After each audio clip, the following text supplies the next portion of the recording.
Hermanos míos, acabo de realizar con vosotros una nueva misión, y me retiro de este lugar, dejando el puesto al divino visitador, que desea terminar él mismo la referencia de nuestras relaciones. Adiós, hermanos míos, y que la gracia os sea provechosa. La pureza de Juan, hermanos míos, es hija de su vida humana y la santidad de su espíritu no hizo sino acrecentarse después de su estancia sobre la tierra.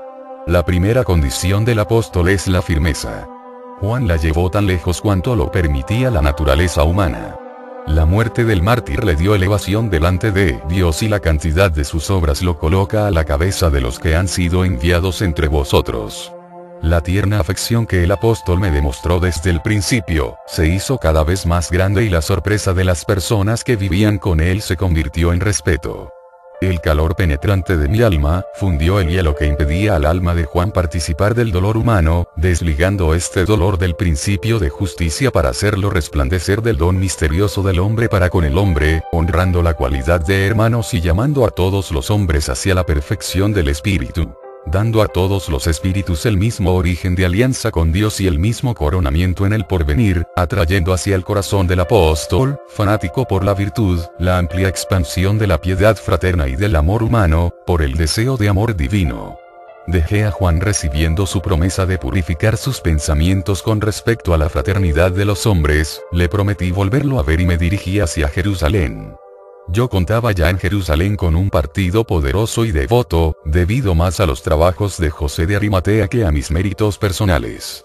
Mi personalidad quedaba resguardada con la de ese hombre influyente, colocado ahí, habríase dicho, para hacer la mitad del camino que se había trazado. José, que veía en mí un simple reformador de la moral, mucho se asustó cuando le desenvolví mis proyectos de reforma religiosa.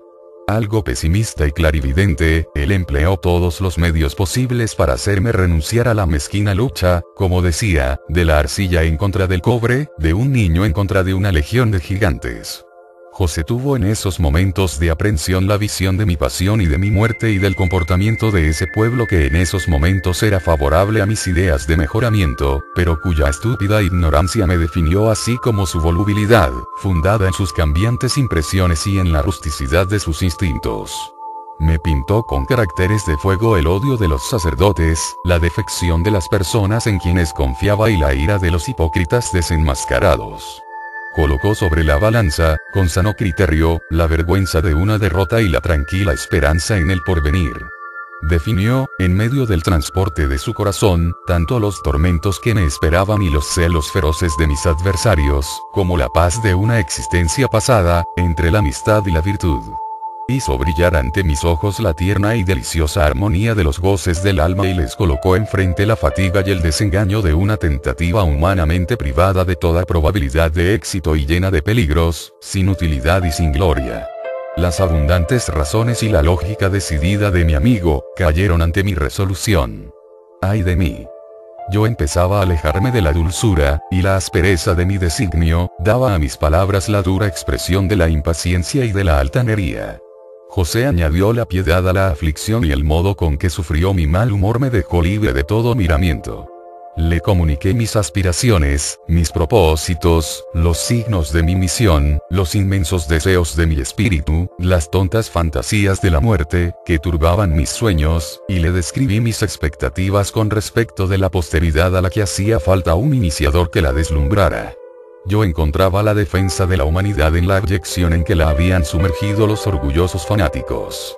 Me levanté para condenar la ley que me condenaba a mí mismo, mas esta ley perecería para siempre, mientras yo recorrería mundos, daría facilidades al progreso, descubriría amplios horizontes y volvería a vivir en el curso de los siglos. Quería la libertad del espíritu. Entregaba mi cuerpo en medio de las maléficas estrecheces de la atmósfera terrestre ciñendo la frente con la corona del martirio, pero habría antes conquistado la doble gloria del legislador y del apóstol. La ley de Moisés decía: los reyes son designados por Dios para gobernar a los hombres. Yo sostendré que la igualdad de los hombres está ordenada por Dios y que el mando supremo pertenece solo a la virtud. La ley de Moisés decía: los hijos pertenecen a los padres, y la esposa es la esclava del esposo. Yo diré: que el espíritu pertenece a Dios, y que el hijo debe abandonar al padre y a la madre antes de infringir los mandamientos de Dios. Yo diré que la esposa es igual al esposo y que no existen esclavos en la familia de Dios. La ley de Moisés decía: los sacrificios de sangre son agradables a Dios. Yo diré: arrojad del templo lo que mancha y ofreced a Dios el corazón de sus hijos. Caminad en medio de las flores del prado, jamás entre la masacre y las llamas. Ofreced a Dios el homenaje de vuestras penas, de vuestros dolores, para serle agradables. Mas no matéis lo que Él ha creado y no profanéis con sacrificios horribles el altar del Dios de paz y de amor. La ley de Moisés decía: no tomes a tu hermano, ni su mujer, ni su buey, ni su asno ni nada de lo que le pertenece. Yo diré: partid la mitad con vuestros hermanos, de los bienes del Señor. Quien quiera que no haga sacrificio de sí mismo a favor del hermano no entrará en el reino de Dios. El robo y el adulterio son odiosos porque ultrajan la justicia y la caridad. No manifestéis, pues, vuestras inclinaciones, vuestros deseos ilícitos. Arrepentíos en cambio antes que la mirada de un hombre se haya percibido de esta humillación de vuestro espíritu. Practicad el bien en la sombra, orad con la elevación de vuestros corazones y reconciliaos con vuestros enemigos antes de entrar en la sinagoga. No me hallaba ya en el tiempo de mis tímidos estudios respecto a las necesidades humanas, y la naturaleza de mi entusiasmo no se parecía a la temeridad de la adolescencia. Mi penetración en el porvenir tomaba su origen en el ardor de mi voluntad. Yo hablaba con una emanación divina y gozaba de un puro éxtasis en las maravillas de la patria celeste. Después volvía a la realidad, más emprendedor, más infatigable, más heroico que antes, por el cumplimiento de mi misión. Mi muerte me parecía útil, huir de ella me hubiera parecido vergonzoso y vil. ¿Podría acaso olvidarme la posteridad? No, me contestaba una voz íntima, la posteridad tiene necesidad de ti, el porvenir tiene sus esperanzas en la nueva ley. Los vestigios de tu sangre harán brotar virtudes. Yo debo, hermanos míos, demostraros los diferentes efectos de mi pureza que tuvieron por móvil causas diferentes en dos épocas de mi vida. Coloco la primera época, dentro del tiempo transcurrido hasta el fallecimiento de mi padre. La pureza de mi juventud era un reflejo de la naturaleza de mi espíritu, lanzado hacia el duro cautiverio de la materia. La pureza de mis años viriles fue el fruto de una victoria y la luminosa aureola que me acompañaba es la recompensa de esa victoria. Mi muerte de hombre fue la libertad de mi espíritu, y mi elevación fue conquistada en el cuerpo humano. La ley divina es absoluta y el camino de la humanidad, lo mismo que el individual, se cumplen sin desviaciones, dentro de la justicia del Creador. Lleguemos a esta conclusión, hermanos míos. Permaneced en la creencia de mi pureza como espíritu antes de su última encarnación.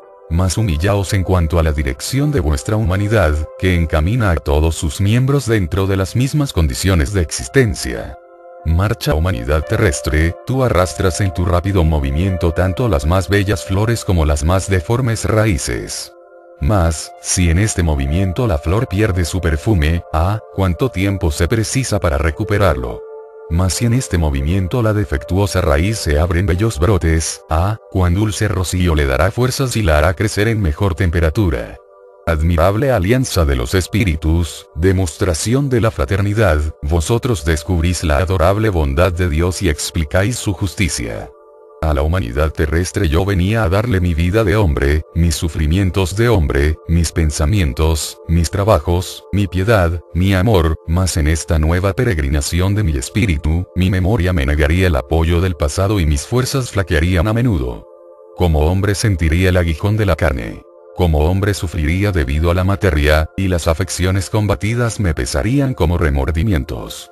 Como hombre me cansaría de los hombres y sufriría no obstante por el abandono de ellos, como hombre me llegarían señales de compasión de los espíritus de Dios, pero nada de ostensible podría darme facultad para desafiar, para cambiar el orden de la naturaleza.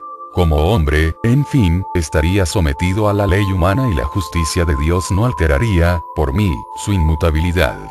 Hermanos míos, conviene que estéis prevenidos en contra de la infeliz locura de la superstición. Abandonad las culpables ficciones de las pasiones de la época y las tristes enseñanzas del pasado y alegrad vuestro espíritu con el principio absoluto de la fe. Este principio descansa en la eternidad de las leyes naturales y en la perfección de su autor, en la luz llevada por la gracia y en la eficacia de ésta para el bien general. Haceos dignos de la gracia y trabajad en la luz. Aquellos que os son ahora superiores han trabajado y comprendido. Los que os favorecen tienen aún un deber que llenar, esfuerzos que hacer en común, fuerzas que recabar del seno de la divinidad y honores que merecer.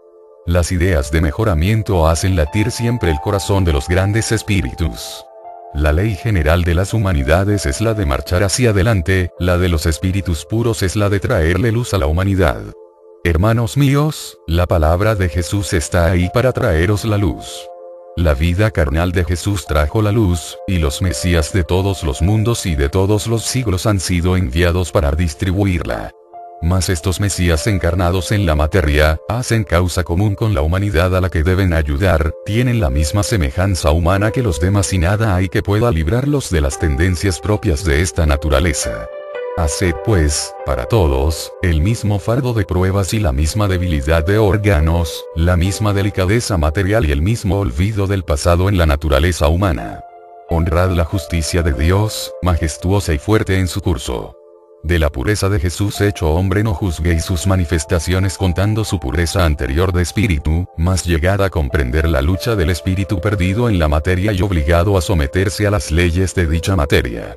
En el quinto capítulo, la continuación de esta relación, tendrá por objeto el conocimiento de mis apóstoles y de mi poder como Hijo de Dios, título aparatoso y lleno de temeridad, pero rebosando de promesas, el que yo me daba para levantar mi misión y deslumbrar a las masas, título que merecí por justa adoración del Padre nuestro. La ley tenía que castigarme como blasfemo, nadie hubiera podido salvarme. Yo lo sabía y las meditaciones respecto a mi muerte formaban mi delicia. Ella llevaba consigo el voluntario sacrificio de las afecciones terrenales, y mi madre, mis hermanos y mis hermanas, se convirtieron para mí en miembros de la familia humana en medio del pensamiento general y fraterno de la unión de las almas. Hermanos míos, os digo, volveré dentro de poco.